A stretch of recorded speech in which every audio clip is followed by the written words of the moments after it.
ಈಗ ಹಿಂದಿನ ವಿಡಿಯೋದಲ್ಲಿ ನಿಮಗೆ ಮನೆ ಕಟ್ಟೋದಕ್ಕೆ ಏನಾದರೂ ತೊಂದರೆ ಇದ್ದರೆ ಅವರೆಲ್ಲ ಬಂದು ರಾಘವೇಂದ್ರ ಸ್ವಾಮಿಗಳವರ ಬೃಂದಾವನದ ಹತ್ರ ನಿಂತ್ಕೊಂಡು ನಮ್ಮ ಮನೆ ಕಟ್ಟಬೇಕಂತ ಅಂದ್ಕೊಂಡಿವಿ ಗುರುಗಳೇ, ಆ ಮನೆ ಕಟ್ತಕ್ಕಂಥ ಒಂದು ಭಾಗ್ಯ ನಮಗೆ ಅನುಗ್ರಹ ಮಾಡಿರಿ ಅಂತ ಇಲ್ಲಿ ಬಂದು ಭಕ್ತಿಪೂರ್ವಕವಾಗಿ ಕೇಳಿಕೊಂಡು ರಾಘವೇಂದ್ರ ಸ್ವಾಮಿಗಳವರಿಗೆ ಒಂದೆರಡು ತುಪ್ಪದ ದೀಪ ಹಚ್ಚಿ ಇತ್ಯಾದಿ, ಬರೀ ತುಪ್ಪದ ದೀಪ ಅಂತಲ್ಲ, ವಿಶೇಷಾದಿ ಸೇವಾದಿಗಳೆಲ್ಲ ಮಠದಲ್ಲಿದೆ, ಅದನ್ನು ಸೇವಾ ಸಲ್ಲಿಸಿ ರಾಘವೇಂದ್ರ ಸ್ವಾಮಿಗಳವರ ಮಂತ್ರಾಕ್ಷತೆ ತೆಗೆದುಕೊಂಡು ಅಲ್ಲಿ ಹೋಗಿ ರಾಘವೇಂದ್ರ ಸ್ವಾಮಿಗಳವರ ಹೆಸರು ಹೆಸರು ಹೇಳಿ ಆ ಜಾಗದಲ್ಲಿ ಹಾಕಿದರೆ ಖಂಡಿತವಾಗಿ ಮನೆ ಅಥವಾ ಬಿಲ್ಡಿಂಗ್ ಕಟ್ತಕ್ಕಂಥ ಒಂದು ಶಕ್ತಿ ರಾಘವೇಂದ್ರ ಸ್ವಾಮಿಗಳವರು ಕೊಟ್ಟೇ ಕೊಡ್ತಾರೆ.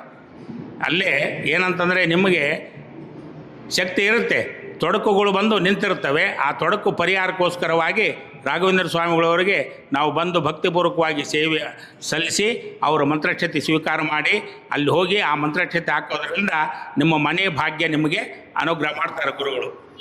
ಅಂದರೆ ಇದು ಎಲ್ಲಿ ಬರುತ್ತೆ ಸ್ವಾಮಿಗಳೇ? ಈ ರಾಘವೇಂದ್ರ ಸ್ವಾಮಿಗಳವರ ಮಠ ಚಿಕ್ಕಪೇಟೆ ಅಂತ ಇದಕ್ಕೆ ಹೆಸರು. ಇದು ತುಂಬ ಪ್ರಾಚೀನ ಮಠ, 300 ವರ್ಷ ಇತಿಹಾಸ ಇದೆ. ಇದು ಎಲ್ಲಿ ಬರುತ್ತಂತಂದರೆ ಬಳೆಪೇಟೆ ಸರ್ಕಲ್ಲು ಹಾಗೂ ಚಿಕ್ಕಪೇಟೆ ಸರ್ಕಲ್ಲು ಎರಡಕ್ಕೂ ಮಧ್ಯದಲ್ಲಿ ಬರುತ್ತೆ. ಇದು ಅಲ್ಲದೆ ವಿಜಯ ಟಾಕೀಸ್ ಅಂತಿತ್ತು, ಆ ಟಾಕೀಸಿಗೂ ಹತ್ತಿರ.